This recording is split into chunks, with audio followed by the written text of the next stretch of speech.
கோவையில் படுகொலை செய்யப்பட்ட இந்து முன்னணி பிரமுகர் சுகுமாரின் இறுதி ஊர்வலத்தின் போது நேரிட்ட வன்முறை தொடர்பாக 108 பேர் கைது செய்யப்பட்டுள்ளனர்.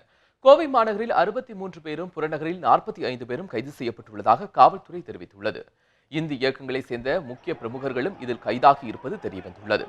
நேற்றிரவு கைதான இவர்கள் மஜிஸ்ட்ரேட் முன்பாக ஆஜர்படுத்தப்பட்டு கோவை மத்திய சிறையில் அடைக்கப்பட்டுள்ளனர்.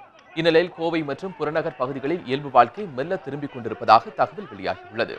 மாவட்டத்தின் ஒரு சில இடங்களில் கடைகள் திறக்கப்படவில்லை எனும் போதிலும் பெரும்பாலான பகுதிகளில் கடைகள் இன்று திறக்கப்பட்டுள்ளன.